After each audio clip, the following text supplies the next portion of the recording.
King Rama I, originally born in the city of Ayutthaya, named Tong Duong, being the fourth child out of 5. He became a monk for a number of years before getting involved in government. He was given the title of Chao Phraya Chakri when he became the general in King Taksin's army, along with his brother, and was given command of the Thai forces in 1775.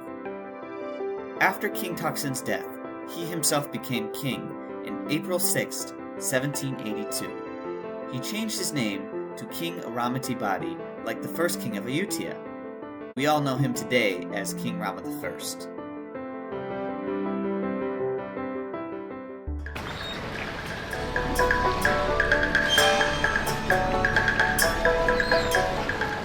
He changed the location from the capital of Thonburi to the current location of Rattanakosin Island. At the time, this area was owned by wealthy Chinese merchants. King Rama I made a request, as well as offered compensation for them, to move to a different location, which the Chinese still occupy in current Chinatown. The reason for the change was for a strategic location on the opposite side of the river, which would help protect them from the Burmese enemies. A canal was dug on one side of the city, and the island was surrounded by a wall and some fortifications. Some you can still see today.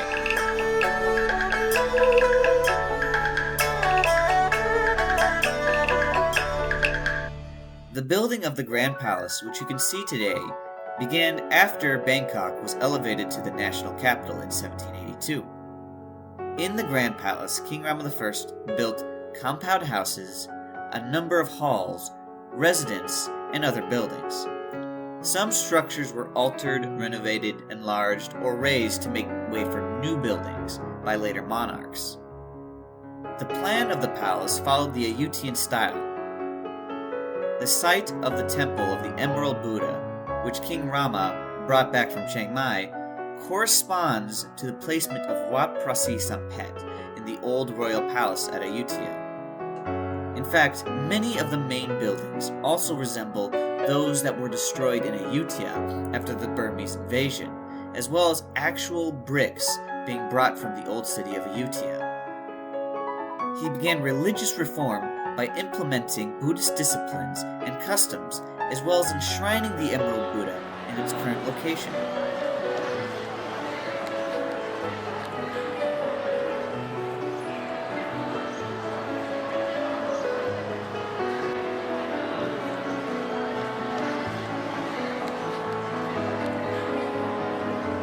Also created a new version of Ramayana, which was the story of Ramayana, incorporating Thai and Buddhist ceremonies to help preserve the knowledge of Ayutthaya.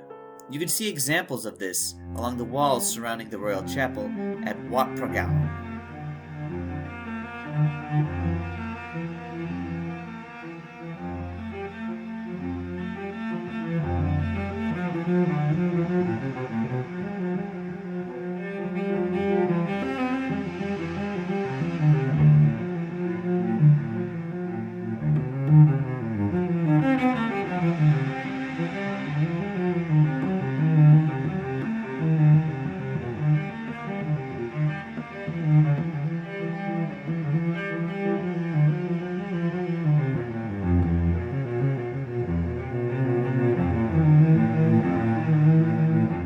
To this day, Rattanakosin Island is still the capital of the country, and Thonburi was absorbed into the ever larger growing city.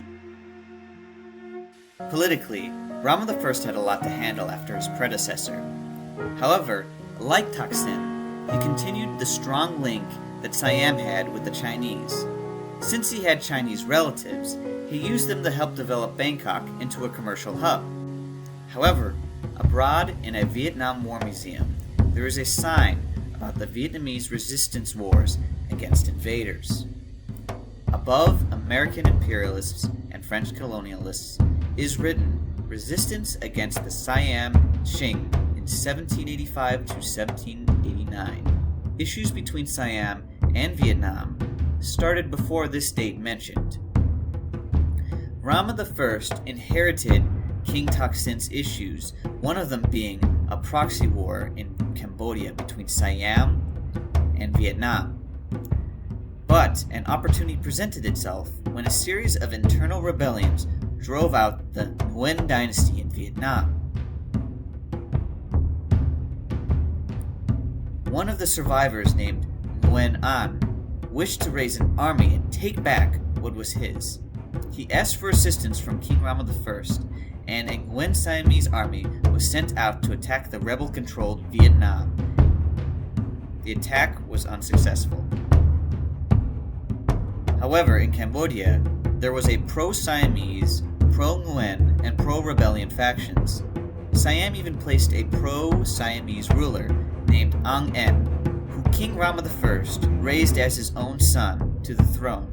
Rama even crowned his son Ang Chan II, who was also brought up under Siamese supervision. This fight over Cambodia and Vietnam would last even after Rama's passing and had major long-term effects to Cambodia. However, King Rama I's biggest achievement, one that would go down to make him a legend, was the Battle of the Nine Armies.